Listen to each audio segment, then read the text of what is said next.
యేసుక్రీస్తు యొక్క పరిశుద్ధ నామంలో మీ అందరికీ కూడా వందనాలు తెలియజేస్తున్నాం. మరి ఎబెనేజర్ చర్చ్ యొక్క సంఘ కాపరి గారి వారి కుటుంబము ఈ విధంగా 4వ వార్షికోత్సవాన్ని ఇక పెట్టిన తర్వాత చేసుకుంటున్న విధానం బట్టి వారిని అభినందిస్తున్నాను. అలాగే వారితో పాటు ఈరోజు ఈ సభకు ఈ కృతజ్ఞత కూడికకు అధ్యక్షులుగా ఉన్న తమ్ముడు డానియల్, తన జీవితంలో కూడా దేవుడు అనేక ఆశ్చర్యకార్యాలు గతంలో చేశాడు. తన్ని అలాగే జాన్ బాబాయ్ గారు ఉన్నారు, ఇంకా కొంతమంది సేవకులు ఉన్నారు, కనుక నాతో పాటు వచ్చిన వినోద్ పాస్టర్ గారు ఉన్నారు. మీ అందరికీ ప్రత్యేకమైన వందనాలు. సంఘానికి ప్రత్యేకంగా మరి దేవుని పేరట వందనాలు తెలియజేస్తూ ఇక వార్షికోత్సవపు శుభాలు మీకు తెలియజేస్తున్నాం. సో ఇందాక సాక్ష్యం కళ్యాణి గారు పాస్టర్ గారు సాక్ష్యం చెప్తున్నప్పుడు చివరిలో నుంచి బహుశా వచ్చాను. సో వింటున్నప్పుడు ఈ దినాలు ఎవరి సాక్ష్యాలు చెప్పినా అందరూ రిలేట్ చేసుకోవచ్చు. అందరి సాక్ష్యాలు ఒకలాగే ఉన్నాయి కదా. అందరి జీవితాల్లో దేవుడు అద్భుతాలు జరిగిస్తూ ఆయన నడిపిస్తూ మరి ఎంతో ఈరోజు ఇంకా మనం సజీవంగా ఈ రీతిలో ఉన్నామంటే అద్భుతమైన దేవుని కృప, దేవుడే మనం నడిపిస్తూ ఈ రీతిగా ఉంచాడు కాబట్టి దాన్ని బట్టి కూడా దేవుని స్తుతిస్తూ ఉన్నాం. గత దినాల్లో ఇక లాక్డౌన్ ఆ సమయాల్లో ఒక మాట ఎప్పుడో ప్రతాప్ గారితో నేను మాట్లాడుతూ ఒక మాట ఉపయోగించాను. సో మా సేవకులతో నేను చెప్పిన ఒక మాటని ఎందుకో వారి దగ్గర నేను చెప్పా. So if God closes some resources or doors, he is going to open other resources. దేవుడు కొన్ని ద్వారాలు మూస్తే, కొన్ని వనరులు మూస్తే మరి కొన్ని వనరులు ఆయన తెరుస్తాడు అని నేను మామూలుగా ఒక వీడియో వాయిస్ రికార్డింగ్ లో మా సేవకులతో మాట్లాడిన ఒక మాట ఒక సేవకుడు పట్టుకొని వైజాగ్లో అది ప్రార్థన చేసినప్పుడు నెక్స్ట్ డేనే తన జీవితంలో అద్భుతం జరిగిందని ఆయన చెప్పారు. ఆ విషయాన్ని ఎందుకో సరదాగా మేము మాట్లాడుకుంటూ ప్రతాప్ గారు చెప్పినప్పుడు తర్వాత చెప్తున్నారు, ఆ మాట పట్టుకొని మేము కూడా ప్రార్థన చేస్తాం, మా జీవితాల్లో కూడా కొన్ని ద్వారాలు మూసుకుపోయిన ఆరాధనలు లేవు, అందరూ సంఘస్థులు లేని పరిస్థితులు ఉన్నా కూడా దేవుడు అనేకమైన కార్యాలు చేశాడన్న విషయాలు చెప్పారు. అది మా జీవితంలో కూడా దేవుడు ఆ కార్యాలు చేశాడు.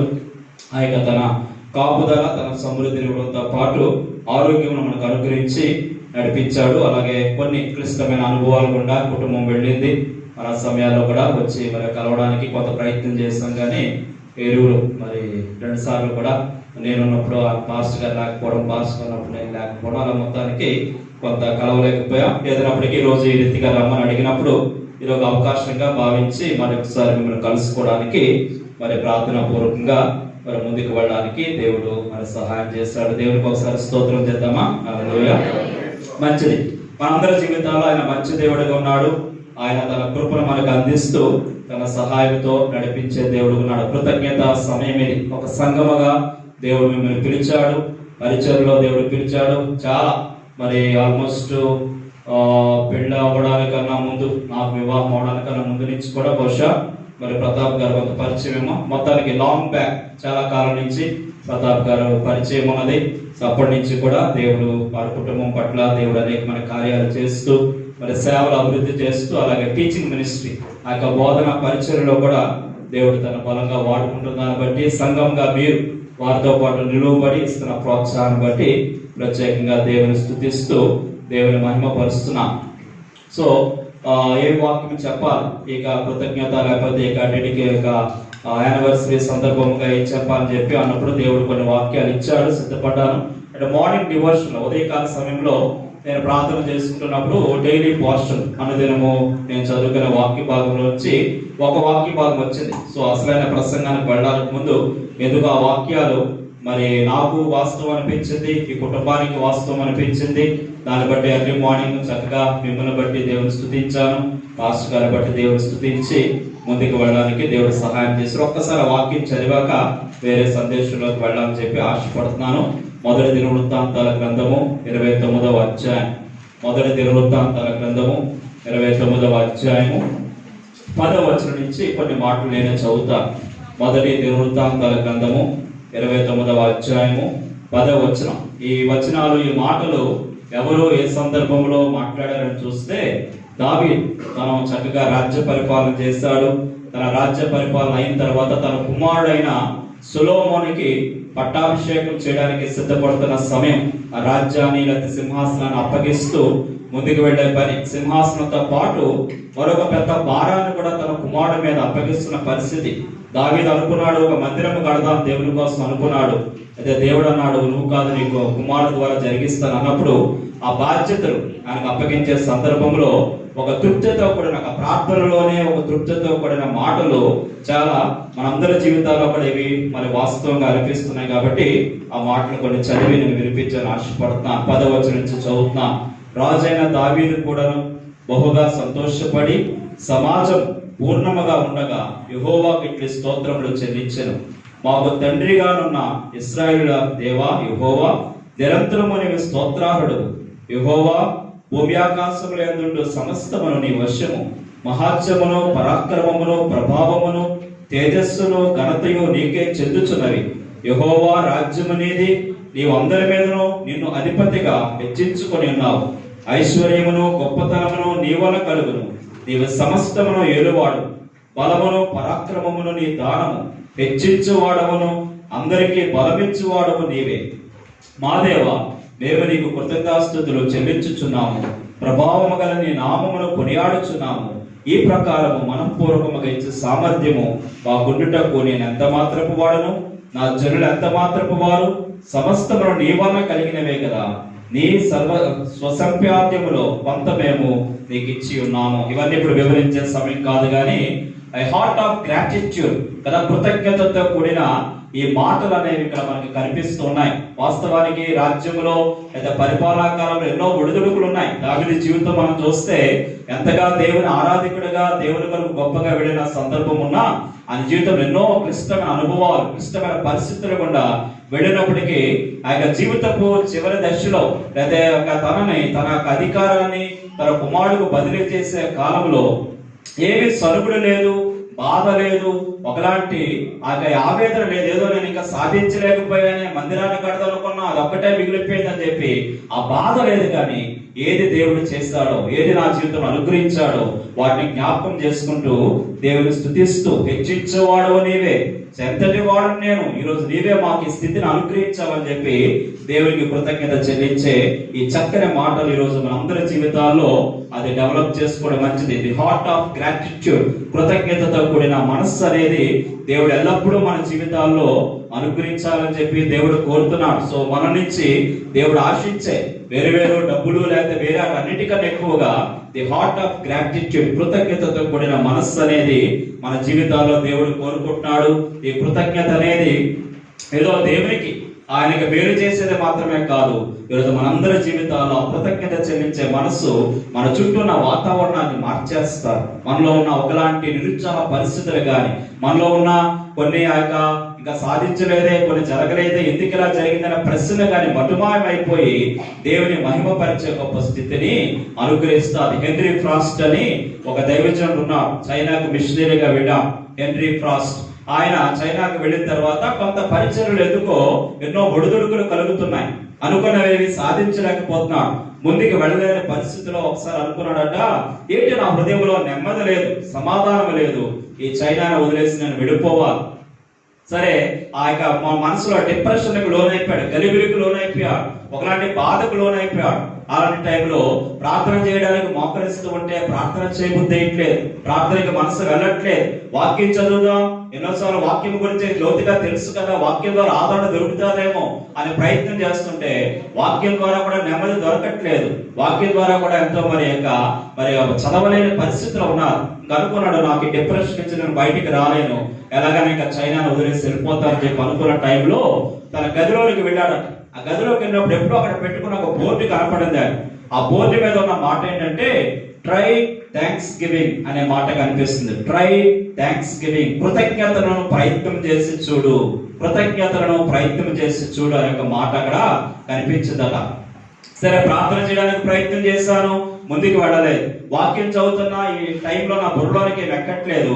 ఈ ఒక్కడు కూడా చేసి నాకు నెమ్మది రాకపోతే ఇంక వదిలేసి వెళ్ళిపోతామని గదిలో తలుపులు వేసేసుకొని ఆ యొక్క దేవుడి ఇంతవరకు చేసిన ఉపకారాలని జ్ఞాపకం చేసుకుంటూ దేవుని స్తుతిస్తున్నాడు. ఎంత సమయం గడిచిందో తనకు తెలియదు. స్తుతిస్తూ ముందుకు వెళుతూ ఉంటే అద్భుత రీతిగా తనలో ఉన్న బాధలు, తనలో ఉన్న గలిబిలి అంతా కూడా మటుమాయమైపోయి ఒక నెమ్మదితో కూడిన, సమాధానంతో కూడిన ఒక స్థితితో పాటు మరలా దేవుడు ఇక్కడే నన్ను కొనసాగమంటున్నాడనే ఒక కన్ఫర్మేషన్, ఒక చక్కని ఒక గుర్తును పొందుకొని తన పరిచయంలో ముందుకు వెళ్ళినట్లుగా చూస్తున్నాం. దేవునికి స్తోత్రం చేద్దామా? హల్లెలూయా.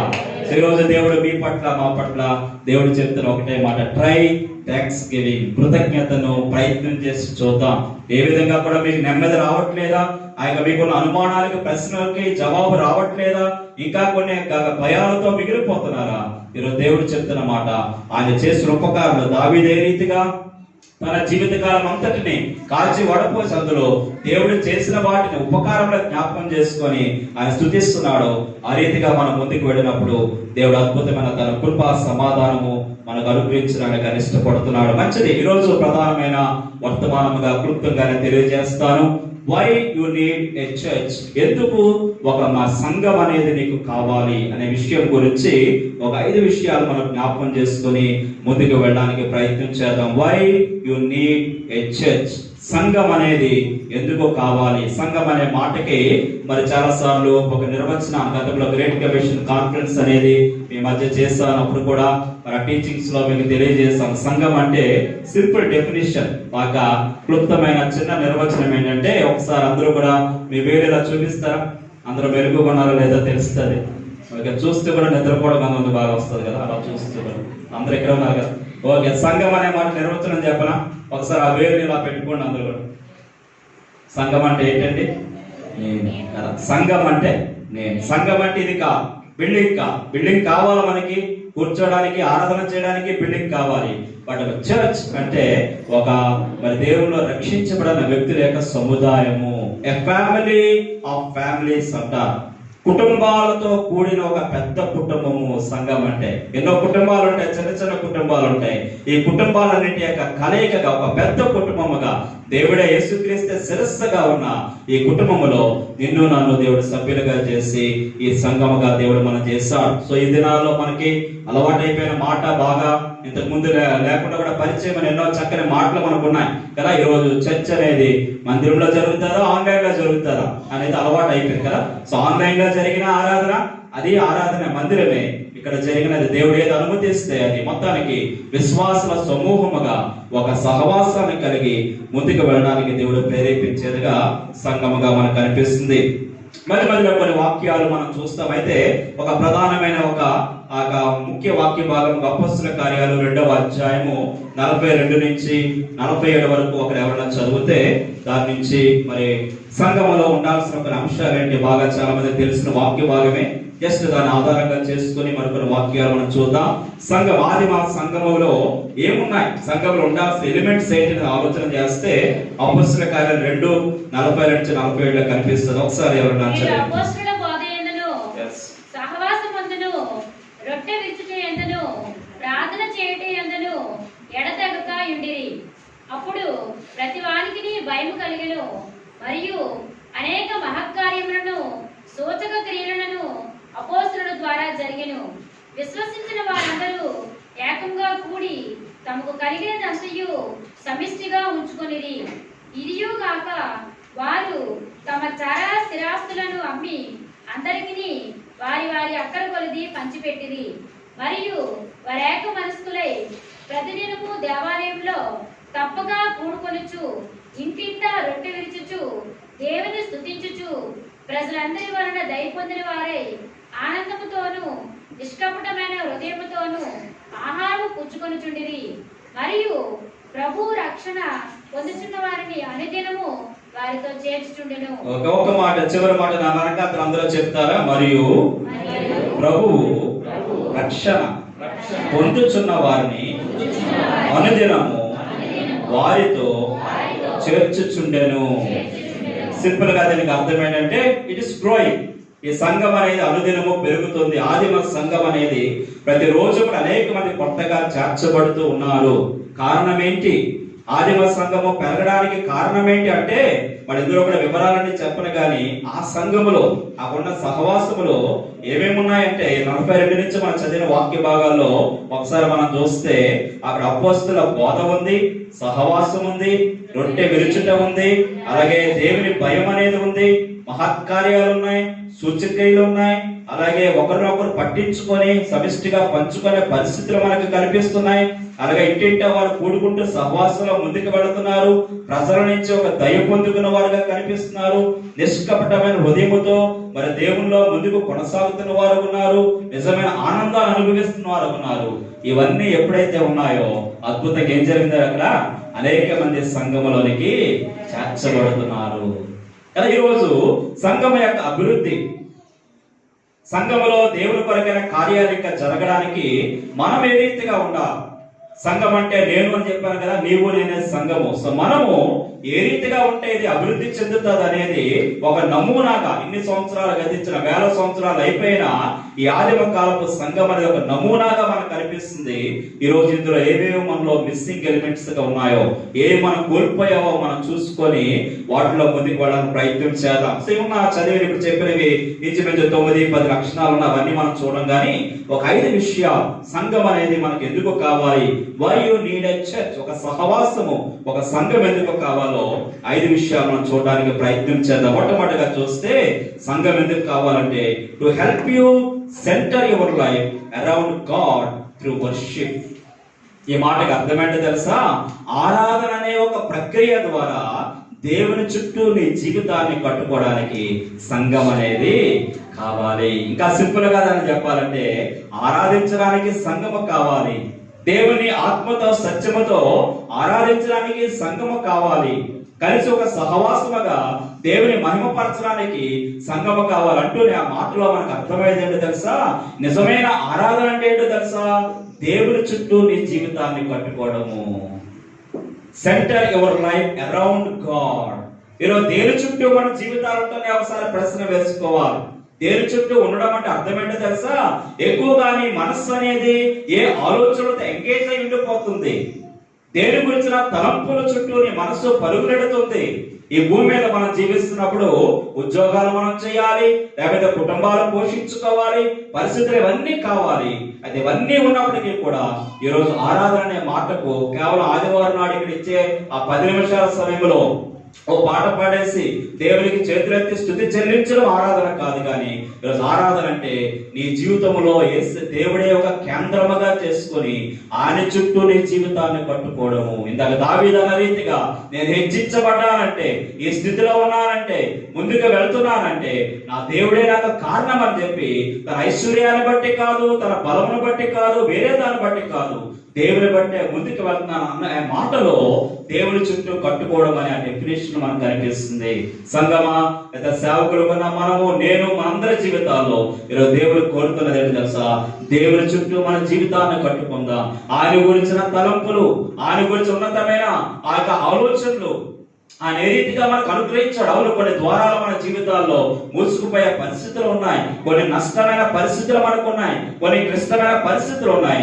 వాటిని కాకుండా వాటి వెనకాతల దేవుడు మన జీవితాల్లో చేస్తున్న కార్యాలయంలో వాటిల్లో కూడా దేవుడు ఎలాంటి మరలా నూతనమైన ఆశీర్వాదాలు ఇస్తున్నాడు, వాటిలో కూడా దేవుడు మనల్ని నడిపిస్తున్నాడు అంటూ చివరగా ఆ దేవుని గుణ లక్షణాలను గురించి, దేవుని యొక్క గొప్ప ఆలోచనల గురించి మనం ఎల్లప్పుడూ మన మనసుతో నింపుకుంటూ ముందుకు వెళ్ళడానికి సంఘం అనేది మనకి కావాలి. You exist for God. నువ్వెందుకు ఉనికిని కలిగి ఉన్నావు, ఎందుకు భూమి మీద జీవిస్తున్నావు అంటే ప్రధానంగా చెప్పాల్సింది తెలుసా?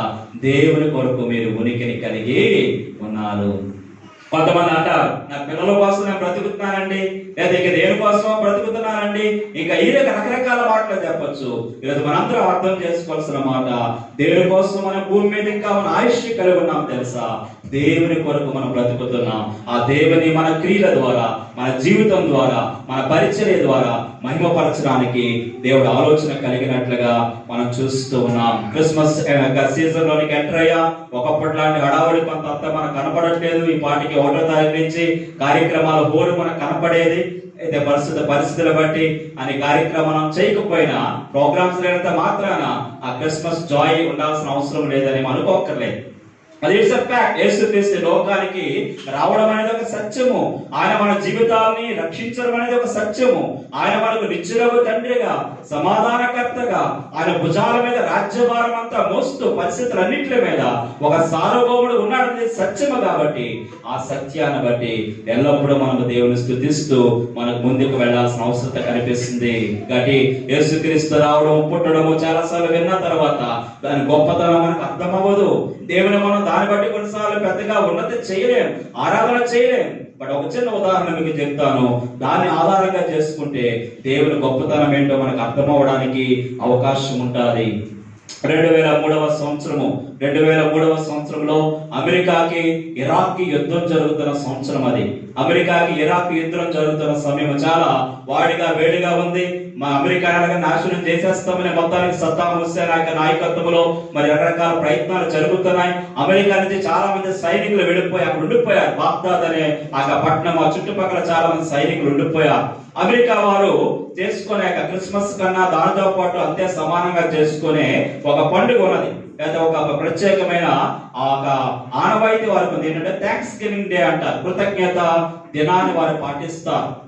ప్రతి సంవత్సరము నవంబర్ నెలలో వచ్చే 4వ లక్షవారం నాడు ఆ కృతజ్ఞత దినముగా దేశమంతా సెలవు ప్రకటిస్తారు. వాళ్ళ కుటుంబాలను ఒక చోట కూర్చుంటారు. చక్కగా మనం కోళ్లు మేకలు తిన్నట్లుగా వాళ్ళ టర్కీస్ అనే ప్రత్యేకంగా ఉంటాయి. వాళ్ళకి వాటిని కోళ్ళలాగా ఉంటాయి. వాటి తెచ్చుకొని కోసుకొని సరదాగా దేవుని స్తుతిస్తూ కృతజ్ఞతగా ఒక రోజంతా కేటాయించేస్తారు.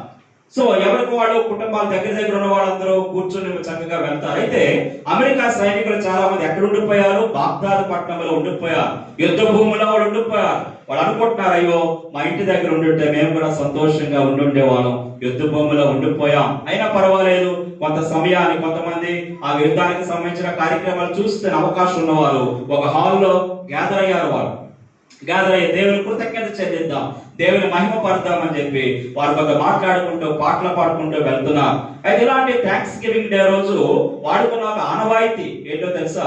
అమెరికా దేశ అధ్యక్షుడు ఒక సందేశాన్ని పంపిస్తాడు. సో దేశం అంతటి తరపున ఇలాంటి సైనికులు కానీ వేరే వారికి కానీ సందేశం పంపిస్తారు.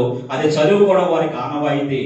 సరే, ఆ రోజు కూడా ఆ ప్రోగ్రామ్ నడిపిస్తున్న వ్యక్తి అన్నాడట, ఇదిగో మన దేశ అధ్యక్షులు మన కొరకు ఉత్తరాన్ని రాశారు, చదువుకుందాం. అయితే మనకున్న ఆనవాయితీ ఏంటి తెలుసా? మనలో సీనియర్ సైనికుడు ఎవరున్నారు, అందరికంటే పెద్ద సైనికుడు ఎవరున్నారో ఆయన వచ్చి దీన్ని చదవాలి కాబట్టి అని అడుగుతున్నారు. మీరా ఎవరు సీనియర్, మీరు ఎవరు వస్తారని చెప్పి అడుగుతారు. యూట్యూబ్ లో కూడా మీకు ఇది ఉన్నారు. సో దీన్ని ఒకసారి మీరు 2003 ఆ యొక్క అమెరికన్ అధ్యక్షుడు అక్కడికి వెళ్ళడం, లేకపోతే దాని గురించి కొంత సమాచారం మీకు చెప్పిన తర్వాత మీరు సెర్చ్ చేస్తే యూట్యూబ్ వీడియో కూడా మీకు దొరుకుతారు. ఎవరు వస్తారని చూస్తున్నారు. అందరూ అనుకుంటున్నారు పలానా మైకేల్ కదా సీనియర్, లేదా పలానా జాన్ కదా సీనియర్, ఎవరు వస్తారు అనుకుంటుండగా ఒక్కసారిగా తెర తీసేసరికి ఎవరు వచ్చారు తెలుసా? ఆ యొక్క జార్జ్ బుష్, అప్పుడే అమెరికా అధ్యక్షుడు. ఆ యుద్ధ రంగంలోనికి ఎవరికీ తెలియకుండా టాప్ సీక్రెట్. ఎందుకంటే అధ్యక్షుడు వస్తున్నాడంటే ఎన్నో ప్రమాదాలు ఉంటాయి. ఇరాక్ లాంటి దేశంలో ఎన్నో ప్రమాదాలు ఉంటాయి. ఎవరికీ తెలియకుండా ఆయన పోడియం దగ్గరికి వచ్చాడు. ఆయన రాసిన ఉత్తరాన్ని, మేము మీతో ఉన్నాం, దేశమంతా మీ వెనకాతలు ఉంది, మీరు భయపడకండి, మీరు ధైర్యంగా ఉండండి అని చెబుతూ మాట్లాడుతుంటే ఆ సైనికుల్లో గొప్ప ఆత్మస్థైర్యము, గొప్ప నెమ్మది కలిగి వారు ఎంతో ధైర్యముగా యుద్ధ రంగంలో ముందుకు వెళ్ళి విజయాన్ని సాధించినట్లుగా చూస్తూ ఉన్నాం. పిల్లారా, క్రిస్మస్ ద్వారా మనకు జరిగింది ఏంటి? లేదా ఎందుకు మనం ఆరాధన చేయాలి? మనం ఎందుకు దేవుని మహిమపరచాలంటే క్లిష్టమైన అనుభవాల్లో మనం ఉన్నాం. వేదన పడే ఆ యొక్క దేశంలో మనం అనేకమైన ఆ యొక్క క్లిష్టమైన బంధకాల మధ్య మనం ఉన్న సమయాల్లో ఎవరినో పంపించడం కాదు, కానీ దేవుడే స్వయముగా తన ప్రేమ సందేశాన్ని ఆ రోజు ఎంతో రిస్క్ తీసుకొని ఎలాగ బాగ్దాద్ పట్టణానికి వెళ్ళి తన రాసిన ఉత్తరాన్ని తన చదివి వినిపించాడో యేసుక్రీస్తు కూడా మన కొరకు వచ్చాడు. మన కొరకు ఆయన ఇప్పటికీ ఆలోచిస్తున్నాడు. ఇప్పటికే మన కొరకు అనేక కార్యాలు చేస్తున్నాడు. ఒక నిత్యుడగు తండ్రిగా మనకున్నాడనే విషయాన్ని అర్థం చేసుకుంటూ ఆయన బట్టి మనం ఎల్లప్పుడూ స్తుతించే వారము ఉండాలని చెప్పి దేవుడు కోరుతున్నాడు. దేవుని కోసం స్తోత్రం చేద్దాం. హల్లెలూయా. ఒక వాక్య భాగం దీనికి సంబంధించి చదువుదాము. మత్తయి సువార్త 22:37లో ఎలా మనం దేవుని ప్రేమించాలి, ఎలా ఆరాధించాలో కనిపిస్తారు. ఒక మాట చదువుతారా మీరు? మత్తయి 22:37.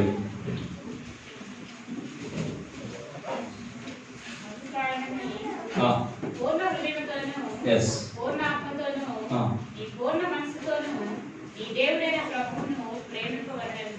ఓకే, సో మనకి తెలిసిన వాక్యం ఇది కూడా పూర్ణమైన అనే మాట మనకు కలిపి కంప్లీట్ కదా. దేవుని చుట్టూ మన జీవితాన్ని కట్టుకోవడం అంటే దేవునికి మనం సగం సగం ఇవ్వడం కాదు, కానీ పరిపూర్ణమైన యొక్క జీవితపు మన ప్రేమను, మన ఆరాధనను, మన గౌరవాన్ని దేవునికి ఆపాదిస్తూ ఆయన చేసిన కార్యాలను బట్టి వాటికి మించి ఈరోజు సంఘాలు ఎందుకు ఏర్పడ్డాయి? సంఘాలన్నిటికీ ప్రధానమైన కారణం ఏంటో తెలుసా? యేసుక్రీస్తు తన రక్తాన్ని ఇచ్చి ప్రతి ఒక్క వ్యక్తిని కొనుక్కున్నాడు కాబట్టి ఈరోజు ఈ మందిరాలు, లోకల్ చర్చ, స్థానిక సంఘాలని ఇవి ఏర్పాటయ్యాయి. కాబట్టి ఎప్పుడు కూడా ఆ దేవుని మీద మనం ఆధారపడుతూ ముందుకు వెళ్ళడానికి ప్రయత్నం చేద్దాం. ఆ దేవుని గురించి ఉపయోగించబడిన మాట ఏంటో తెలుసా? పరిశుద్ధాత్ముడి గురించి కానీ దేవుడి గురించి ఉపయోగించిన మాట పారాక్లెటోస్ అనే ఒక మాట ఉపయోగించబడింది. పారాక్లెటోస్ అనే మాటకు అర్థం ఏంటో తెలుసా? The one who runs with us. మనతో పాటు ఉండేవాడు, మనతో పాటు నడిచేవాడు, మన సమస్యలు అర్థం చేసుకునేవాడు. వాస్తవానికి పాతకాలంలో ఆ యొక్క ఒలింపిక్స్ లో, ఆ యొక్క running race, marathon running race లో ఈ మాట ఉపయోగించేవారు, పారాక్లెటస్ అనే మాట. ఆ యొక్క పరుగు 26.4 కిలోమీటర్లు మైళ్ళు వారు పరుగు పెట్టాలి. ఆ చివరిలో ఒక వ్యక్తి తోడుగా ఉంటాడు. ఒక 2 కిలోమీటర్లు పరిగెట్టే సమయంలో ఒక వ్యక్తిని ఇంతో పాటు పరిగెట్టడానికి ఇస్తారు. ఆయన పని తెలుసా?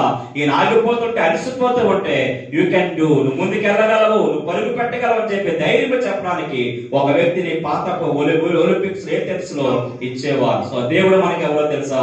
అలసిపోతున్న మన సమయాల్లో, అయ్యో నేను ఇంకా ముందుకు వెళ్ళలేను, ఇంకా నేను ఆగిపోతానేమో, ఇంకా నా జీవితం అయిపోయిందేమో అనుకున్న సమయంలో నీ లోపల ఉండి మరలా నిన్ను ధైర్యపరిచి, నేను ప్రోత్సహించి నీకు మరలా నూతన బలం ఇవ్వడానికి యేసుక్రీస్తు లోకానికి రావడమే కాదు, మన జీవితాలకు వచ్చాడు, మన జీవితాలు పనిచేస్తున్నాడు. కాబట్టి ఆయన చుట్టూ మన జీవితాలను కట్టుకుంటూ ఆరాధికులుగా మారుదాం. ఇలాంటి ఆరాధన పలికి దేవుడు మన ఒక సంగమగా చేర్చిన విషయాన్ని అర్థం చేసుకుంటూ ముందుకు వెళ్దాం. దేవునికి స్తోత్రం చేద్దాం. హల్లెలూయా. రెండో విషయాన్ని మనం చూద్దామా? Why you need a church, ఎందుకు నీకు సంఘము కావాలనే విషయంలో మనం చూస్తే రెండవదిగా to help you connect with other believers through fellowship. To connect you with other believers through fellowship. సహవాసం అనే ఒక ప్రక్రియ ద్వారా ఇతర విశ్వాసులతో మనం కనెక్ట్ చేయడానికి ఇక మరి ఇది కావాలి మనకి కదా. మొదటి మాటలో ఆరాధన అనేది ప్రాముఖ్యము, రెండవ మాటలో సహవాసము. అయితే సహవాసానికి వివరణిస్తూ ఇతర వ్యక్తులతో కనెక్ట్ చేయడం అనే మాట కనిపిస్తుంది కదా. ఈరోజు మనకి ఆ సోషల్ మీడియా అనేది కొన్నిసార్లు మనం కనెక్ట్ చేస్తుంది కదా. మరి ఈ దినాల్లో ఎంతో మంది దేవుని స్తుతించాం, అందరూ దేవుని స్తుతించాం. లాక్డౌన్ ఏళ్లలో ఉండిపోయినా కూడా కొన్ని రకాల అవకాశాలు దేవుడు మనకి ఇచ్చాడు. జూమ్ అనే ఒక యాప్, ఆ మాట వరకు చాలా మంది వినని వారు కూడా ఎంతో పరిచయం జరిగింది. జూమ్ అనే యాప్ ద్వారా ఎన్నో పరిచయాలు జరిగాయి. లేదా ఫేస్బుక్ ద్వారా, యూట్యూబ్ల ద్వారా ఒక సహవాసం కనెక్ట్ అవ్వడానికి, మరి ఒకరినొకరు ముఖాలు చూసుకోవడానికి, సేవకుల మాటలు వినడానికి ఇవన్నీ కూడా అవకాశం ఇచ్చాయి. బట్ వీటన్నిటికన్నా ఈ రోజు మనం కనెక్ట్ చేసిన ప్రధానమైన తెలుసా? సహవాసము. ఒకరి పట్ల ఒకరికున్న కన్సర్న్ అనేది, ఒకరి గురించి ఒకరు ఆలోచన చేసే పరిస్థితి అనేది మనకి కనెక్ట్ చేస్తుంది. కాబట్టి ఈరోజు సంఘముగా దేవుడు ఎందుకు మనం ఏర్పాటు చేశాడో తెలుసా? దగ్గరగా ఉన్నా, దూరముగా ఉన్నా, కొన్నిసారి పక్కింట్లోనే ఉండొచ్చు, పక్కింట్లో ఉన్నా కూడా సహవాసం లేని వ్యక్తులు చాలా మంది ఉంటారు. మనసు కలవని వాళ్ళు చాలా మంది ఉంటారు. కొన్నిసారి ఎక్కడో ఉండొచ్చు దూరముగా, వాటి మనసు కలిసే వాళ్ళు ఉంటారు. ఈరోజు దేవుడు మీ పట్ల కోరుతున్న మరి ఒక విషయం ఏంటి తెలుసా? Be connected with one another. ఒకరితో ఒకరు కనెక్ట్ అయి ఉండండి. ఆ యొక్క సహవాసంగా వ్యక్తులతో కనెక్ట్ అయి ఉండడం ఒక ఎత్తు అయితే, సేవకులతో కనెక్ట్ అయి ఉండడం కూడా చాలా ప్రాముఖ్యము. నేను నా పరిచయంలో సంఘంలో 6 నెలలు 7 నెలల్లో చూసింది ఏంటో తెలుసా? కొంతమంది ఆ యొక్క ముందు చర్చిలో ఉన్న టైం కన్నా కూడా అందరూ కలుసుకున్న టైం కన్నా దగ్గరైన వాళ్ళు ఉన్నారు. లాక్డౌన్ టైంలో కొంతమంది బాగా దగ్గర ఉన్న వాళ్ళు కొంచెం దూరమైన, పాస్టర్ గారు చూడలేదు కదా, పాస్టర్ గారు మా ఇంటికి రాలేదు కదా, లేదా ఇంకేదో చేయలేదు కదా అని చెప్పి దూరమైన వాళ్ళు కూడా ఉన్నారు. రెండు రకాల వ్యక్తులు మనకి ఎప్పుడు ఉంటారు. అది ఎప్పుడైనా ఈరోజు దేవునితో కనెక్ట్ అయ్యి ఉండండి, నీ సేవకులతో కనెక్ట్ అయ్యి ఉండండి. అలాగే విశ్వాసులుగా ఒకరితో ఒకరు కనెక్ట్ అవుతాం. మనం ఆ యొక్క ఒకరితో ఒకరు సహవాసము కలిగి ఆ షేరింగ్ వన్ అనదర్. రోమీయులకు రాసిన పత్రిక 12:5లో మనం చూస్తే మన గురించి చక్కని ఒక మాట చెప్పబడింది. ఒకసారి ఏమన్నా చదువుతారా? రోమా 12:5. అలాగే అనేకులమైన మనము క్రీస్తులో ఒక్క శరీరముగా ఉండడానికి ఒకరికొకరు ప్రత్యేకంగా అవయవములై ఉన్నాము. Okay, so we belong to each other అనే మాట ఇక్కడ కనిపిస్తుంది. ఒకరికి ఒకరము అనే మాట కనిపిస్తుంది కదా. అద్భుత మనకి ఇమేజ్, సంఘముల గురించిన ఆ సాదృశ్యాలు మనకు బైబిల్లో కనిపిస్తున్నప్పుడు అన్ని సాదృశ్యాలు చాలా అద్భుతంగా ఉంటాయి. అన్నిటికన్నా ప్రధానమైన అద్భుతమైన సాదృశ్యం ఏంటి తెలుసా? మనందరము ఒకే శరీరముగా ఉన్నాం. యేసుక్రీస్తు యొక్క శిరస్సుగా ఉన్నాడు, అవయవాలుగా ఉన్నాం మనం. ఒక అవయవం అనేది మరొక దానికి సంబంధం లేకుండా జీవించడం ఎంత అసాధ్యమో, మనము కూడా ఒకరిదొకరు సహవాసము లేదా కనెక్ట్ అయి ఉండకుండా అసాధ్యముగా మారిపోవాలి. మనకి ఈ చేతికి మంచి వాచ్ నేను పెట్టుకున్నాను అనుకోండి, ఈ చెయ్యని అసూయ పడతారా? అసూయ పడితే ఏదో తేడా ఉన్నట్లుగా ఉన్నది. ఈ చేయికి వాచ్ ఉంటే ఈ చేయికి ఉన్నట్టే లెక్క కదా. ఈ చేతికి రింగ్ ఉంటే దీనికి ఉన్నట్టే లెక్క. లేకపోతే తల మీద ఏదో ఒక ఆశీర్వాదం మనకు వస్తే వ్యక్తి శరీరానికి వచ్చినట్టే లెక్క. పిల్లలు, ఈరోజు సంఘములో ఈ స్పిరిట్ మనకు ఉన్నదా? ఈరోజు దేవుని యొక్క ఆత్మ ద్వారా వచ్చే స్పిరిట్ అనేది, దేవుని ఆత్మ ద్వారా కలిగే ఆత్మ కాకుండా, ఆ నడిపింపు కాకుండా కొన్నిసార్లు మనలో అందరూ మనుషులమే, ఈ సంఘం ఆ సంఘం మనకు కాదు, ఎక్కడ చూసినా కూడా స్పిరిట్ ఆఫ్ జెలసీ, ఒకరి మీద ఒకరు అసూయపడే ఆత్మలు గాని, ఒకరిని చూసి ఒకరు పోటీ పడే తత్వాలు గాని చాలాసార్లు పెరిగిపోయే పరిస్థితులు మనకు కనిపిస్తాయి. బయటకు ఒకలాగా మాట్లాడుతాం, మనం లోపల ఒకలాగా ఉంటాం. అప్పుడప్పుడు ఒక ఉదాహరణ చెప్తూ ఉంటాం. దేవుడి అవయవాలన్నీ మనకి ఇచ్చాడు, వీటితో పాటు 2 లైట్లు పెట్టాలంట. ప్రతి మనిషికి కూడా కొమ్ముల్లాగా 2 లైట్లు పెట్టారు అనుకుందాం. ఉదాహరణకి నేను ఎప్పుడో సత్యం మాట్లాడుతుంటే, ట్రూత్ మాట్లాడుతుంటే గ్రీన్ లైట్ వెలుగుతుండాలి, అబద్ధం మాట్లాడుతుంటే రెడ్ లైట్ వెలగాలి. అలాగే దేవుడు ఏర్పాటు చేశాడు అనుకుందాం. ఉదాహరణకి కొంచెం నవ్వండి, చాలా సీరియస్గా ఉన్నారు. ఏమైనా మీ ప్రోగ్రామ్ లో ఆగిపోయా, లేటుగా వచ్చారా, లేదా ఏంటో తెలియదు, చాలా సీరియస్ గా ఉన్నారు మీరు, అది అలవాటు తప్పిందా కార్యక్రమాలు? సో మొత్తానికి 2 లైట్లు పెట్టారు అనుకుందాం. ఉదాహరణకి తమ్ముడు డానీ ఒక కారు కొనుక్కోను అనుకుందాం. తమ్ముడు చాలా సంతోషం, తమ్ముడు అన్నాను నేను, అన్న వెంటనే రెడ్ లైట్ వెలిగింది అనుకోండి, అర్థం ఏంటి? బయటికి ఆనందం అన్నాను కానీ లోపల జలసి అసూయ ఉన్నదని అర్థం అన్నారు. ఇంకొక ఆయన, ఒక సంఘ సభ్యుడు ఎవరో వచ్చి సాక్ష్యం చెప్పాక నాకు ఉద్యోగం వచ్చింది, అబ్బా దేవునికి స్తోత్రం అండి, ఎంత సంతోషం అండి అన్నావు, రెడ్ లైట్ వెలిగింది అంటే అర్థం ఏంటి? నా కొడుకు రాకుండా ఈ అబ్బాయికి రావడం ఏంటి? మా వాళ్ళకి పెళ్లి రాకుండా వీడికి అయిపోవడం ఏంటి? దేవుని సన్నిధి మనలో ఏలుబడి చేయకపోతే, దేవుడు అనేవాడు ఏదో మన అవసరాల కొరకు సరిపోయేవాడు కాదు, నిత్యము ఆయన ఆత్మ ద్వారా నడిపించబడకపోతే, ఆయనకి ఈడ్ అవ్వకపోతే చాలా కష్టమేది. ఈరోజు సేవకుడిగా నేను ఇక్కడ పుల్పెట్టి నిలబడి చెప్తున్నాను, నాలో వస్తాయి కొన్నిసార్లు పోటీ తత్వ, కొన్నిసార్లు కొంతమందిని చూసి వచ్చే బాధపడే పరిస్థితులు నాకు వస్తాయి. ఎంతో కష్టంగా దేవుని దగ్గర ఉంచుకోకపోతే, ప్రభా ఇది రాకూడదు, దీని విషయంలో విడిపించని ఎంతో ప్రార్థన చేయకపోతే ఆ విడుదల రాదు. కొన్నిసార్లు అది హృదయంలో ఉన్న నెమ్మదిని తొలగిపోయేలాగా చేస్తుంది. కాబట్టి ఈ రోజు అడుగుదామా దేవుని, ప్రభా ఆ యొక్క సహవాసము ద్వారా, సంఘము ద్వారా మేము కనెక్ట్ అయి ఉండాలి. అంటే మేమందరం ఒకరికొకరు చెందిన వారము, ఒకరిని దేవుడు దీవిస్తే అందరినీ దీవించినట్లే ఆదిమ సంఘములో అలాంటి సహవాసం ఉంది. ఎప్పుడైతే ఆ యొక్క ప్యూర్ హార్ట్, యథార్థమైన హృదయంతో కూడిన నిష్కపటమైన మనస్సుతో కూడిన ఆ జీవితం ఉందో, ఏమనుకున్నారంట బయట వాడు, అబ్బా ఉంటే ఇలాంటి సహవాసాలు ఉండాలండి. ఆ దేవుడి సంగతి ఏంటో మాకు తెలియదు కానీ ఇంత ప్యూర్ లవ్ అనేది ఎక్కడ కనిపిస్తుంది ఈ రోజుల్లో? ఇంత చక్కని ప్రేమ, ఒకరినొకరు పట్టించుకునే పరిస్థితి, ఒకరి కోసం ఒకరు అర్పించుకునే పరిస్థితి అసలు ఈ రోజుల్లో ఎక్కడ దొరుకుతారని చెప్పేసి వాళ్ళు బహుశా దేవుడి దగ్గరికి వచ్చేసేవారేమో.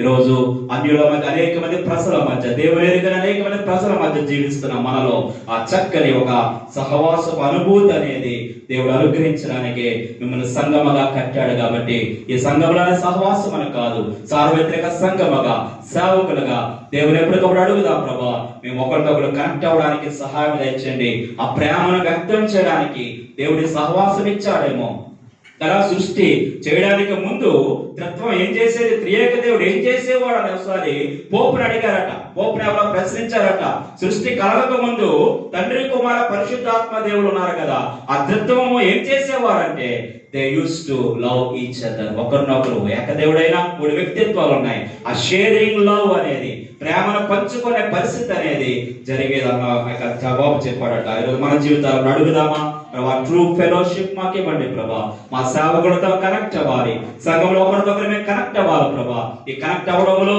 ఏది ఉండకూడదు తెలుసా? సెల్ఫ్ సెంటర్డ్నెస్ అంటాం. నేను అనేది ప్రక్కన వెళ్ళిపోవాలి. కొరింథీయులకు రాసిన 2వ పత్రికలో అంటాడు, చదవద్దు కానీ సమయం ముందుకు వెళ్తుంది. 2వ కొరింథీయులకు రాసిన పత్రిక ఆ 5వ అధ్యాయము 15వ వచనంలో అంటాడు పౌలు, ఆ యొక్క యేసుక్రీస్తు మన కొరకు మృతి చెంది తిరిగి లేచాడు కాబట్టి ఇక జీవించేవారు తమ కొరకు కాక తమ కొరకు మృతి పొంది తిరిగి లేచిన ఆ దేవుని కొరకే జీవించాలి. అందులో కనబడే మాటని తెలుసా? ఏ moral obligation to live for others.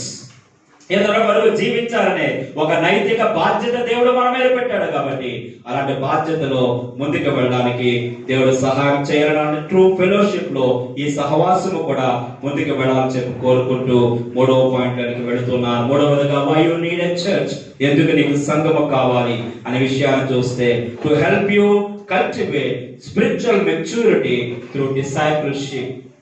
To help you cultivate spiritual maturity through discipleship. Simple గా చెప్పాలంటే శిష్యత్వం అనేది జరగాలి సంఘములో. శిష్యులుగా ఏర్పడడం అనేది సంఘంలో జరగాలి. ఆత్మీయ పరిపక్వత రావడం కొరకు అవసరమైనది అంటే తెలుసా, శిష్యత్వం అనేది జరగాలి.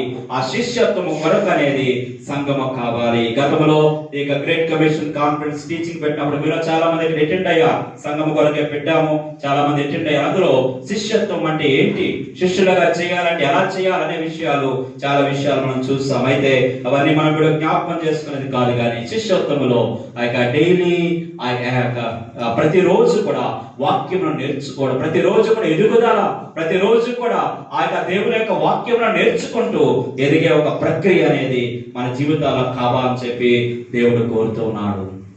ప్రతిరోజు సంఘస్థులుగా ఉండడం అనేది సులభమే, సంఘములో ఒక సీనియర్ వ్యక్తిగా ఉండడం అనేది సులభమే. అయితే ఒక ప్రశ్న వేసుకోవాల్సింది, నేను దేవుని శిష్యునిగా ఎదుగుతూ ఉన్నానా? ఆ శిష్యత్వ ప్రక్రియలో ఇంకా ఇంకా దేవునిలో లోతుగా వెళుతూ యేసుక్రీస్తు ఆరోహణమై వెళ్ళిపోవడానికి ఆ చివరి గడియల్లో ఇచ్చిన అంతిమ ఆజ్ఞలో ప్రధానమైన మాట ఏంటి తెలుసా, మీరు వెళ్ళండి, సువార్త చేయండి, బాప్తిసం ఇవ్వండి. ఆయన నమ్మిన వారికి, ఆయన ఎవరైతే బాప్తిసం పొందుకుంటారో వారికి చేయాల్సిన ప్రక్రియ ఏంటని చివరిలో చెప్తే తెలుసా, వారికి శిష్యులుగా తయారు చేయండి. సంఘములోంచి రావాల్సిన అల్టిమేట్ ప్రొడక్ట్ ఏంటి? ఒక బూట్ల కంపెనీ ఉందనుకోండి, ఆ బూట్ల కంపెనీలోంచి చిట్ట చివరిగా బయటికి ఏమి రావాలి? ఏమి రావాలండి?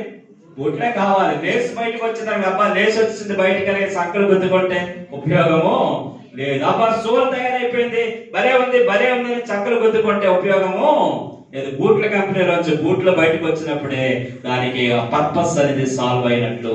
ఈరోజు సంఘంలోంచి దేవుడు ఏం రావాలో బయటకు ఎదురు చూస్తున్నాడు. ఎవరు రావాలో తెలుసా? శిష్యులు రావాలి. శిష్యులు అంటే ఎవరో తెలుసా?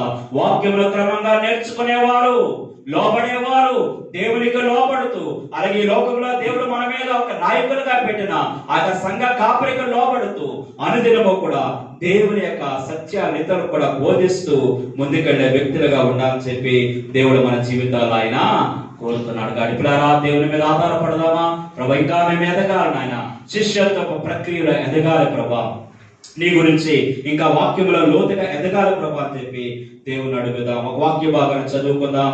హెబ్రీయులకు రాసిన పత్రిక 5వ అధ్యాయము 12వ వచనాన్ని చదువుతారా? హెబ్రీయులకు రాసిన పత్రిక 5వ అధ్యాయం 12వ వచనంలో ఆ హెబ్రీ గ్రంథకర్త వ్యాధులతో చెప్తున్న ఒక మాట మనకు కనిపిస్తుంది. ఎస్,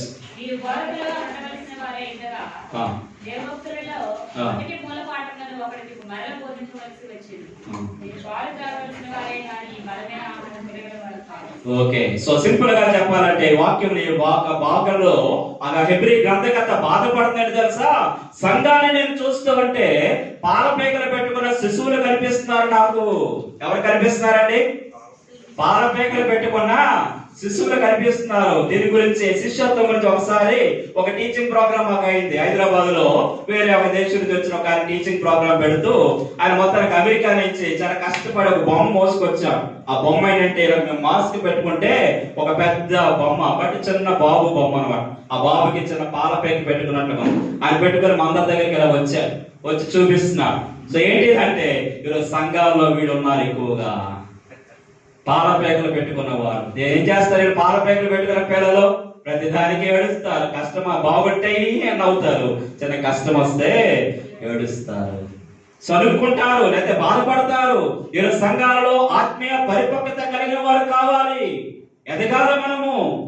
కష్టాలు వస్తాయి, కష్టాలు రావని కాదు, దేవుడు అనేకమైన శ్రమలు పంపిస్తాడు. అది నీ ఒక్క కుటుంబానికి అవ్వచ్చు, లేకపోతే సమాజం అంతరికి ఎదుర్కొంటున్న శ్రమలైనా ఆదిమ సంఘం నుంచి కూడా కష్టాలు లేకుండా ఏమీ లేదక్కడ.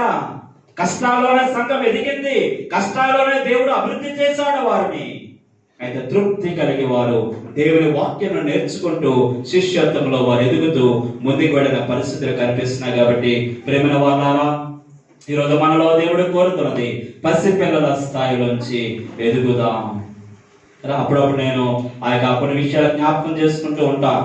ఆ యొక్క పరిచయ ప్రారంభ దినాల్లో కొంతమంది వ్యక్తులు ఉండేవారు, యవనస్తులుగా వాళ్ళు ఉండేవారు. ఈరోజు చక్కగా కుటుంబాలుగా సెటిల్ అయి చక్కగా దేవుళ్ళలో కొనసాగుతున్నా వాళ్ళ గురించి అప్పుడప్పుడు చెప్పేవాడిని. అడిగేవారు ప్రతి వాళ్ళు, అన్న ఒక అరగంట టైం ఇస్తావా, నాకు ఒక అరగంట టైం ఇవ్వండి అన్న అని అపాయింట్మెంట్ తీసుకునేవారు. ఎక్కడ క్యాంపులు ఇలాంటి వెళ్ళి వచ్చాక మొత్తం అడిగారు కదా చెప్పి టైం ఇచ్చేవారు. ఈ అరగంట టైంలో వాళ్ళు చేసిన తప్పులే చెప్పేవారు. తప్పులు చెప్తే గట్టిగా తిట్టి పంపించేవాడు. తిట్టి బుద్ధి లేదని ఎలగంద చేసి అలగందకి చేస్తావు. అయితే వాళ్ళు మానేసేవారు కాదు. మళ్ళీ ఇంకోసారి అన్న ఒక అరగంట టైం ఇస్తావా. సో ఆత్మీయ నాయకుడు గద్దిస్తున్నా, బుద్ధి చెబుతున్నా వాళ్ళకి అర్థమైందంటే తెలుసా, ఈ గద్దింపు మాకు కావాలి, ఈ బుద్ధి చెప్పే పరిస్థితి మాకు కావాలని చెప్పి ఆశపడి వారు ఆ రీతికి ఎదగడం బట్టి ఈరోజు దేవుడు ఇంకా వారు బలంగా ముందుకు కొనసాగుతున్నారు. ఈరోజు సంఘం ఎలా ఉందో తెలుసా, ప్రతిసారి వాళ్ళని హెచ్చించకపోతే ముందుకు కొనసాగలేరు, పొగడకపోతే కొనసాగలేరు, వాళ్ళు చేసిన కార్యాలు నలుగురికి చెప్పకపోతే కొనసాగలేరు. మీ గురించి చెప్పట్లేదు నేను ఇక్కడ. ఈరోజు అన్ని చోట్ల ఉన్న పరిస్థితి. ఈరోజు పరిపక్వత కలిగిన విశ్వాసులు చేయగల పనిని తెలుసా, గద్దింపు కలిగిన, అది దేవుడి నుంచి గద్దింపు అయినా, ఒక సేవకుడి నుంచి గద్దింపు అయినా, ఏ స్థితిలో ఉన్నా కూడా దేవుళ్ళు అదే ప్రేమతో, దేవుడితో అదే స్థితిలో ముందుకు వెళ్ళే ఒక స్థితి మనకు కావాలని చెప్పి దేవుడు కోరుతున్నాడు. ఇంకో 2 పాయింట్లు ఉన్నాయండి, అవి కూడా వినడానికి నాకు ఓపుకుందంటే అనవరవసరి దేవునికి స్తోత్రం చెప్తారా? హల్లెలూయా. ఓకే, త్వరగా చెప్పేసి ముగించేస్తాను. 3వ విషయాన్ని మనం చూద్దామా? 4th point. ఓకే, 2 అనగాటి 4. ఓకే, 4వ పాయింట్ మనం చూద్దాం. To prepare you to contribute something back through ministry. To prepare you to contribute something back through ministry. ఎందుకు నీకు సంఘము కావాలో తెలుసా? పరిచర్య అనే ఒక క్రియ ద్వారా తిరిగి నువ్వు సంఘానికి ఏదో ఇవ్వడానికి నీకు సంఘము కావాలి. ఒకసారి సంఘం అంటే ఏంటి చెప్పండి, మళ్ళీ దానికి ఇచ్చే నిర్వచనం. ఒకసారి అందరూ ఉన్నారు ఇక్కడ, మగవాళ్ళు చాలా సీరియస్గా ఉన్నారు. అయ్యా కోపంగా ఉన్నారు. ఒకసారి మేమే ఎలా పెడతారు, ఒకసారి సంఘం అంటే ఏమన్నాను కదా కదా. సో మనము ఎందుకున్నాం, మనము సంఘముగా ఎందుకున్నామంటే తిరిగి మనము ఒకరికొకరు ఏది తెచ్చుకోవడానికి ఉన్నది. సంఘము నుంచి, ఇతరుల నుంచి, సేవకుల నుంచి ఏమి మనకు వస్తుంది, ఏ ఆదరణ మనకు వస్తుంది, ఏ విధంగా ప్రోత్సాహం వస్తుందనే కాకుండా తిరిగి దేవుడు మనకిచ్చిన కృపా వరములను గాని, దేవుడు మనకిచ్చిన తలాంతులను గాని తిరిగి మన ఒకరికొకరు అందించుకోవడానికి దేవుడు మన జీవితాల్లో ఆయన కోరుతున్నాడు. 1 పేతురు పత్రిక 4వ అధ్యాయము 10వ వచనాన్ని చదువుదామా? 1 పేతురు పత్రిక 4వ అధ్యాయము 10వ వచనంలో మనం చేయాల్సిన పని గురించి కనిపిస్తుంది. ఎస్, మంచి గృహనిర్వాహకులై ఉండి ఒక్కొక్కడు కృపావరం పొందిన కలిపి మరియొకడు ఉపచారం చేయుడి, మరియొకరికి ఉపచారం. ఓకే, చాలా. దేవుడు మనందరికి అనుగ్రహించేది, సంఘానికి ఇచ్చే గొప్ప వరం ఏంటి తెలుసా? కృపా వరములు అనేవి దేవుడు ఇచ్చాడు. అసలు ఎన్నో రకాల విషయాలు ఉన్నాయి. అనేక సార్లు బోధలు, చక్కగా మంచి బోధకులు దేవుడు మీకు ఇచ్చాడు. ఆ టీచింగ్ అనేకమైన విషయాలు మీరు. అయితే దేవుడు మనందరినీ రక్షించబడిన ప్రతి వారికి దేవుడు కొన్ని కృపా వరములు ఇచ్చాడు. కొన్ని కృపా వరాలు బయటికి వాడుతుంటే కనిపిస్తూ ఉంటాయి, కొన్ని బయటికి కనపడవు. అయితే 2 దేవునికి కావాలి. ఒక దైవజనుడు అంటాడు, ఈ లోకానికి వెలుగునివ్వడానికి నక్షత్రాలు కావాలి, ప్రబుద్ధులు కావాలంటాడు ఆయన. లోకంలో వెలుగునివ్వడానికి నక్షత్రాలు కావాలి, ప్రబుద్ధులు కావాలి. నక్షత్రాలు కొన్నిసార్లు పైకి బాగా ప్రకాశంగా కనిపిస్తాయి, అందరికీ కనిపిస్తాయి.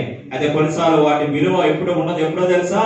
మబ్బులు క్రమ్ముకున్నాయి, మబ్బులు చేసి వర్షం పడుతూ ఉంటే ఆ నక్షత్రాలు కనపడవు. ఆ టైంలో కరెంట్ పోతే నీకు పనికొచ్చే వెలుగేంటో తెలుసా? ప్రబుద్ధే కనిపిస్తుంది. God can use everyone. దేవుడు బయటికి కనపడేటట్లుగా నేను వాడుకోగలడు, కనపడకుండా కూడా వెనకాతలు ఉండేటట్లుగా కూడా వాడు. God needs everyone. ప్రతి ఒక్కరు కావాలి. ఈరోజు దేవుని మందిరంలోకి వస్తున్నారా మీరు? దేవుని సహవాసంలో ఉన్నారా మీరు? మీలో దేవుడు ఏవో కొన్ని వరాలు పెట్టాడు. వాటిని ఒకరికొకరు వాడితేనే ఆ పెర్ఫెక్ట్ బాడీగా మనం తయారవుతాం, పరిపూర్ణమైన పరిచర్య జరుగుతారు. కాబట్టి దేవుని దగ్గర అడుగుదామా, ప్రభా నన్ను ఎలా వాడుకోవడానికి ఇష్టపడుతున్నావో అలా వాడుకోవడానికి నా జీవితానికి అంకితం చేసుకుంటాను కదా అని దేవునికి అప్పగించుకుందామా? మనలో ఒక ప్రశ్న, ఒక బాధ అంటే తెలుసా? అయ్యో, నేను వాడబడినా సరైన గుర్తింపు లేదే, వాడబడినా సరైన ప్రతిఫలము లేదే అనే బాధ కలిగినప్పుడు కొన్నిసార్లు మనం వెనకడుగు వేసే పరిస్థితి వస్తుంది. ఎందుకులే అని దేవుని మీద అలిగి, సంఘం మీద సేవకులు అలిగే పరిస్థితులు ఉంటాయి. గొప్ప దైవజనుడు ఉన్నాడు, హెన్రీ మోరిసన్. హెన్రీ మోరిసన్ గొప్ప దైవజనుడు ఆఫ్రికా ఖండంలో 40 సంవత్సరాల పరిచయం చేస్తాడు. 40 years అంటే మాటలు కాదు, 40 సంవత్సరాల చీకటి ఖండంలో పరిచయం చేశాక వాడేకి ముసలోళ్ళు అయిపోయారు. ఆయన భార్య ముసలోళ్ళు అయిపోయారు. మళ్ళా తమ సొంత దేశానికి అమెరికాకి వచ్చేస్తున్నారు. వాడలో చాలా రోజులు ప్రయాణం చేసి రావాలి. వాడలో అనుకుంటానంట ఎంత గొప్ప సేవ చేస్తాం, మనకి ఎంత గొప్ప దేవుడి కొరకు వాడబడ్డాం. సరే, కొంతమంది అన్న మనం గుర్తిస్తారు కదా, ఆ అమెరికా తీరానికి వెళ్ళాక మనం ఆహ్వానించే వాళ్ళు కొద్దిమంది ఉంటారేమో, మనం గుర్తు పెట్టేవారు కొంతమంది ఉంటారేమో, ఒక ప్రతిఫలం దొరుకుతుందేమో అని చెప్పి అనేక ఆలోచనలతో వారు ప్రయాణమే వస్తున్నారట. ఇంకా తీరానికి చేరుతుండగా ఇక వాడ పెద్ద పెద్ద బ్యానర్లు కనిపిస్తూ ఉన్నాయి. చాలా మంది జనాల కోలాహలం కనిపిస్తుంది. అబ్బా, మనం అనుకున్నట్టు అయింది చూసావా అని తన భార్యతో అంటున్నాడు హెన్రీ మోరిసన్. మన కోసం ఎంతమంది వచ్చారో చూసావా, మన సేవలు గుర్తిస్తున్నారు, మన వరకు ఆయన చక్కగా కనపరచడానికి వచ్చారు. వెళ్ళిన తర్వాత ఈ జనాల ఎవరి దగ్గరికి రావట్లేదట, మరొక వైపు వెళ్ళిపోతున్నారు. అదే ఓడలోంచి మరొక వ్యక్తి అక్కడ దిగాడు. అప్పుడు అమెరికా దేశపు అధ్యక్షుడు ఆయన ఆఫ్రికాలో వేటాడడానికి వెళ్ళాడట. వేటాడడానికి వెళ్ళాక రూస్వెల్ట్ అనే వ్యక్తి ఆ వేటాడడానికి వెళ్ళాడు. ఆయన తిరిగి వస్తున్నాడని తెలిసి బ్యానర్లు కట్టి అవన్నీ ఆయన ఆహ్వానించారట. మనసు చాలా వేదన కలిగింది. సరదాగా వేటాడడానికి వెళ్ళిన వ్యక్తికి వచ్చిన ఆహ్వానము 40 సంవత్సరాలు పణంగా దేవుని కోసం పెట్టిన మాకు గుర్తింపు లేదే. వేదనతో బట్టలు వాళ్ళే మోసుకొని మెల్లిమెల్లిగా నడుచుకుంటూ ఇంటికి వెళ్ళాక ఆ పైన గదిలోకి వెళ్ళాడు. ఆ యొక్క దైవజనుడు హెన్రీ మోరిసన్కి వేదన తగ్గట్లేదు. అంటున్నాడు భార్య, ఇదేనమ్మా మనకు వచ్చిన గుర్తింపు. ఏంటి దేవుడు మనకి ఇలా చేశాడు, ఏంటి మనకు ప్రతిఫలం, 40 సంవత్సరాల పరిచయలో ప్రతిఫలం ఏంటి? భార్య అందట, నేనేమి జవాబు చెప్పలేనండి, మీకు మాకు జవాబు ఇచ్చేది దేవుడే కదా. మీ గదిలోకి వెళ్ళిపోండి, మీకు బాధ తీరే వరకు ప్రార్థన చేసుకోండి, దేవుడేం జవాబిస్తాడో తీసుకోండి రండి అని పంపించిందట. గదిలోకి వెళ్ళాడు, ఏడ్చాడు. అయ్యా, ఇదేనా ప్రతిఫలము? సేవలో ఇంత 40 సంవత్సరాలు ప్రయాసపడితే నీ కొరకు చేసిన ప్రతిదానికి ప్రతిఫలం ఇదేనా? ప్రార్థన చేశాక వచ్చే తలుపులు తెరుచుకున్న బయటకు వచ్చాడు, నవ్వుతూ వస్తున్నాడు భార్య దగ్గరికి. ఏమండి, మీ దేవుడు మాట్లాడా? ఏం మాట్లాడాడు మీతో అన్నాడట. నా దేవుడు ఒకే మాట స్పష్టంగా చెప్పాడు, తెలుసా? You are not at home అన్నాడు ఆయన. నువ్వు ఇంకా ఇంటికి రాలేదు అన్నాడట. దేవుడు ఏమన్నాడండి? మీ ఇంటికి వచ్చేసి నువ్వు ఇంటికి వచ్చావు ప్రతిఫలం అంటున్నావు, కానీ ఇది వాస్తవమైన ఇల్లు నీకు కాదు. నీకు ప్రతిఫలం ఇవ్వడానికి మరొక ఇల్లు ఉంది. అక్కడికి వచ్చినప్పుడు అమెరికా అధ్యక్షుడు రూజ్వెల్ట్ కాదు, అంతకంటే గొప్ప ఆహ్వానం పలకడానికి నేను నా దూతల సమూహం సిద్ధంగా ఉన్నాం, అంతవరకు ఓపిక పట్టని చెప్పంట. దేవునికి స్తోత్రం చేద్దాం. హల్లెలూయా. ఈ భూమి మీద కొన్నిసార్లు వెంటనే ప్రతిఫలం రావట్లేదనో, గుర్తింపు రావట్లేదనో సేవకులు అవ్వచ్చు, లేకపోతే విశ్వాసులు అవ్వచ్చు, ఎక్కడైనా విసిగి వేసాడిపోతున్నామేమో, వెనక్కి వెళ్ళిపోతున్నామేమో, మనం చెప్పుకోవాల్సిన మాట వీఆర్ నాట్ ఎట్ హోమ్. ఇంకా మన ఇంటికి వెళ్ళలేదు. మనం ఆ ఇంటికి వెళ్ళినప్పుడు ప్రతి దానికి ప్రతిఫలం ఇవ్వడానికి సిద్ధంగా ఉన్నాడు. కాబట్టి ధైర్యంగా ముందుకు వెళ్తూ మన వరాలు దేవుని కొరకు వాడుతూ ముందుకు వెళ్ళడానికి ప్రయత్నం చేద్దాం. చివరి విషయం చెప్పి ముగిస్తా నేను. 5 విషయాలు మనం చూద్దాం. why you need a church. ఎందుకు నీకు సంఘము కావాలంటే to help you communicate God's love through evangelism. దేవుని ప్రేమను సువార్త అనే ఒక సాధనము ద్వారా ఇతరులకు అందించడానికి సంఘముగా మనం ఉన్నాం. సంఘంలో మనం బలపడుతున్నాం, వాక్యాలు నేర్చుకుంటున్నాం, భారం పొందుకుంటున్నాం. దేనికోసమో తెలుసా? బయటికి వెళ్ళి మనం ప్రకాశించడానికి, దేవుని కొరకు మళ్ళా మనం వెలుగును అనేక మందికి అందించడానికి. ఆదివారం నాడు 2 గంటలలో చర్చిలో ఉంటున్నావు, మహా అయితే వేరే కొన్ని కార్యక్రమాలు కొన్ని గంటలు ఎక్కడ ఉంటున్నావు. ఎక్కువ సమయం ఎక్కడ గడుపుతున్నావు తెలుసా? నువ్వు పనిచేసే ప్రదేశాల్లో గడుపుతున్నావు, నువ్వు వర్క్ చేసిన ఆఫీసెస్ లో, డిపార్ట్మెంట్ లో, కంపెనీల్లో, బ్యాంకుల్లో గడుపుతున్నావు. ఎందుకు దేవుడు మన పట్ల ఈ సంఘములు ఇచ్చే బలము మనకి ఎందుకు కావాలంటే మనం వెళ్ళిన ప్రదేశంలో దేవుని కొరకు మనం మళ్ళా ప్రకాశించాలి, దేవుని కొరకు మన వెలుగును అందించాలి. మన జీవితం ద్వారా, తన మాట ద్వారా, మన సాక్ష్యం ద్వారా దేవుని ప్రేమను ఇతరులకు అందించడానికే దేవుడు మన బలపరుస్తున్న విషయాన్ని మనం అర్థం చేసుకుంటూ మనం ముందుకు వెళదాం. దీని గురించి పెద్దగా వాక్య భాగం మీకు ప్రత్యేక చెప్పం, కానీ గ్రేట్ కమిషన్ తెలుసు. మత్తయి 28లో ఆ చివరి వచనాలు ఇచ్చిన అంతిమాజ్ఞ, సర్వలోకానికి వెళ్ళండి అన్న మాట మనకు తెలుసు. వెళ్ళి ప్రకాశించాలి, మీరు లోకానికి ఉప్పై వెలుగై ఉన్నారనే మాట మనకు తెలుసు. దేవుని కొరకు ప్రకాశించడానికి ఎన్నో మాటలు మనకు చెప్పాడు. కాబట్టి ఎలా చెప్పాలి సువార్త అనే దానికన్నా కూడా ఆ భారము, ప్రజల పట్ల భారము, ప్రజల పట్ల ప్రేమ కలిగిన వారముగా దేవుడు మనకి ఇక్కడ ఏమి నేర్పిస్తున్నాడో, ఏ మోటివేషన్ మనకి ఇస్తున్నాడో దాని వల్ల కృతజ్ఞత పూర్వకమైన ఆనందమైన మనస్సుతో వెళ్ళి ప్రకాశిద్దాం. మన తోటి వారి కొరకు ప్రార్థన చేద్దాం. గతంలో ఎవాంజలిస్టిక్ ప్రేయర్ లిస్ట్ అనే విషయాలు కూడా ఇక్కడ చెప్పారు. సువార్థిక ప్రార్థన జాబితాలు కొలీగ్స్ కొరకు 10 మంది పేర్లను రాసుకోండి. ప్రతిరోజు ప్రార్థన చేయండి. వారి గురించి బంధువుల పేర్లు రాసుకోండి, స్నేహితుల పేర్లు రాసుకోండి. రోజు పేరున ప్రార్థన చేయండి. దేవుడు ఒక చిన్న అవకాశం నీకు ఇస్తాడు. ఒక చిన్న మాట కొన్నిసార్లు అవతల జీవితాన్ని మారుస్తే. బ్రోకెన్ వరల్డ్, ఈరోజు ప్రపంచం అంతా పగిలిపోయి ఉన్నది. బయటికి గంభీరంగా వేదన ఉన్నది. వారిలో ఆ ప్రశ్నలకు జవాబు అనే పరిస్థితి ఉన్నది. వారికి ఎవరు జవాబు తెలుసా?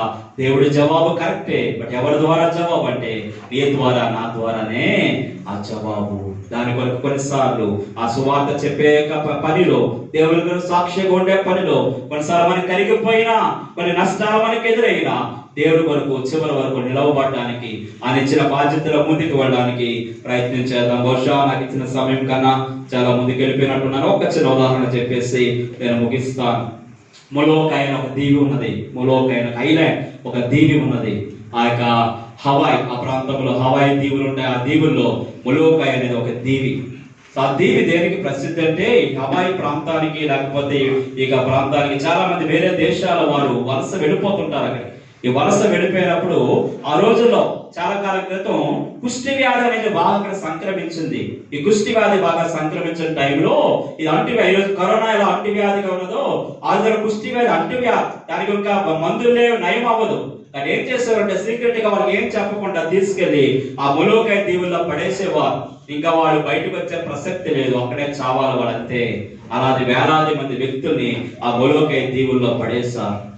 ఈ విషయాన్ని ఎలాగో మొత్తానికి ఫాదర్ జోసెఫ్ డామియన్ అనే ఒక వ్యక్తి తెలుసుకున్నాడు. ఒక క్యాథలిక్ ప్రీస్ట్ అయినా దేవుని కొరకు భారం కలిగిన వ్యక్తి ఆయన. ఆ జోసెఫ్ డామియన్ అనే వ్యక్తి తెలుసుకొని దేవుని దగ్గర తీర్మానం చేసుకున్నాడు, ఇలాంటి వాళ్ళ మధ్య సేవ చేయాలి నేను చేస్తే. వెళ్ళాడు, మొలోకై దీవికి వెళ్ళాడు. ఆ కుష్టి వ్యాధి గ్రస్తుల మధ్య వాళ్ళకి ఆహారం తినిపిస్తూ, వాళ్ళ రకరకాల పనులు చేస్తూ మొత్తానికి వారిలో జీవిస్తూ ఉన్నాడు. వారిలో ఒక భాగం అయిపోయాడు. సరే, కొన్ని రోజులు గడిచింది. ఒక రోజు ఎందుకో వేడి నీళ్లు స్నానం చేద్దామని చెప్పి పొయ్యి మీద పెట్టుకొని వేడి నీళ్లు తీసుకెళ్తుంటే మెల్లగా చేయి జారి కాలు మీద పడ్డాయట వేడి నీళ్లు. అది విచిత్రం ఏంటో తెలుసా? నొప్పి తెలియలేదట ఆయనకి, నొప్పి తెలియలేదు. వెంటనే ఏమర్థమైంది? ఈ కుష్టి వ్యాధి నాకు కూడా వచ్చేసింది. మళ్ళీ టెస్టింగ్ చేద్దామని చెప్పి ఇంకొంచెం వేడి నీళ్ళు తీసుకుని ఇంకో కాలు మీద తీసుకున్నాడట. దానికి నొప్పి తెలియట్లేదు. అర్థమైపోయింది, ఏ ప్రజల కొరకు సేవకులను అప్పగించుకున్నాను వారిలో ఒక భాగం అయిపోయాను నేను. వారి వ్యాధి నాకు సంక్రమించేసింది. మొత్తానికి మార్నింగ్ చేపలు ఉదయం ఆరాధన జరుగుతుంది. అక్కడ అందరూ కూర్చున్నప్పుడు నా తోటి సహోదరులారా అంటాడు ఎప్పుడు కూడా. ఆ రోజు మార్నింగ్ డివోషన్ టైంలో నిలబడి నా తోటి కుష్టి వ్యాధి గ్రస్తులారా అంటున్నాడు. వెంటనే ఆశ్చర్యంగా అందరూ చూస్తున్నారట. వాడికి అర్థమైపోయింది, నా తోటి కుష్టి వ్యాధి గ్రస్తులారా అంటున్నారంటే బహుశా మా కొరకు పరిచయం చేయడానికి వచ్చి నేను కూడా వ్యాధి సంక్రమించేసిందేమో. వాళ్ళు ఏడుస్తున్నారు, బాధపడుతున్నారు. ఆయన నా దేశానికి వెళ్ళలేదు, బెల్జియంకి చెందిన ఆయన విడిపోలేదు. మేము వచ్చే ఉంటాను, ఇక్కడ చనిపోతామని చెప్పి తన సేవలో ముందుకు కొనసాగాడు ఆయన. చివరికి ఆయన మరణించాక బెల్జియం దేశం నుంచి అధిపతులు వచ్చారు, నాయకులు వచ్చారు. ఈయన మా నేషనల్ హీరో, ఈయన మా డెడ్ బాడీ మాకు ఇచ్చేయండి, మా దేశంలో ఒక హీరోగా మేము ఇంటికి భూస్థాపన చేస్తామంటే వాళ్ళు ఏడుస్తున్నారు. అయ్యా, మా మధ్య పరిచయం చేశాడు, మా దగ్గర ఉంచేయండి. చివరికి వాడు ఒప్పుకోలేదు, తీసుకెళ్ళిపోవడానికి వెళ్తుంటే చివరికి అన్నట ఆయన కుడి చెయ్యన్న కనీసం కట్ చేసి మాకు ఇచ్చేయండి, మా దీవులో మేము పాతుకుంటాం. ఎందుకో తెలుసా? ఆ కుడి చేతితో మాకు ఆహారం పెట్టాడు, మాకు అన్ని చేశాడు. చివరికి వ్యాధి తెచ్చుకున్నాడు. వాడు కోరిక ప్రకారం చెయ్యి కట్ చేసి ఇచ్చారు.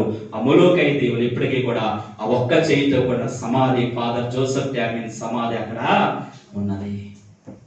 ఇలా లోకానికి వెలుగు మీరు అన్న అర్థం ఏంటో తెలుసా? ఆ వెలుగునిచ్చే క్రమంలో కరిగిపోయే ప్రక్రియ కూడా ఉన్నది. నీవు నేను కూడా ఈ మాటలు ఎవరో సేవకుల గురించి చెప్పే మాటలు కాదు, సేవకులుగా మేము చేయాలి. అలాగే విశ్వాసులుగా కూడా మనము ఇతరులకు దేవుని ప్రేమను అందించే క్రమంలో ఏది కోల్పోతాము, ఏ అవమానాలు ఎదుర్కొంటామో, ఏ బాధలు ఎదుర్కొంటాం, అయినా కూడా దేవుని కొరకు సాక్షిగా వెళ్ళడానికి ఒక తీర్మానం చేసుకుంటూ ముందుకు వెళ్దామా? గడిపిలారా ఈ రోజు ఈ కృతజ్ఞత ఈ సమయంలో యానివర్సరీ టైంలో ఎందుకు మిమ్మల్ని సంగమంగా ఏర్పాటు చేశారని మనం చూసాం. నిజమైన ఆరాధన కొరకు దేవుడు మిమ్మల్ని సంగమగా చేస్తాడు. నిజమైన సహవాసం కొరకు దేవుడు చేస్తాడు. శిష్యత్వం అనేది జరగాలని చెప్పి మిమ్మల్ని సంగమగా సమకూర్చాడు. తిరిగి సంఘానికి పరిచయం మీరు అందించాలని దేవుడు మిమ్మల్ని సమకూర్చాడు. అలాగే బయట లోకానికి ఒక వెలుగు ఉండడానికి దేవుడు సమకూర్చాడు. కాబట్టి ఈ రీతిగా ఒకరికొకరు ఆదరించుకుందామా, సేవకుల్ని పట్టించుకుందామా, వారి గురించి ఆలోచన చేద్దామా, తోటి సభ్యులకి ఏమి ఇవ్వగలం, ఏం చేయగలం అనేది ఆలోచిస్తూ దేవుని వరకు ఇంకా మరింత నూతన బలములో రానున్న సంవత్సరాల్లో కొనసాగని చెప్పి దేవుని సేవకుడిగా అలాగే దేవుని దీవెనలు, దేవుని సమాధానం మీకు అందిస్తూ ఈ వాక్యాన్ని ముగిస్తున్నాను. సమయాన్ని సేవకులకు ఇస్తున్నాను. ప్రార్థనలో మనం మొదలుపెడతాం.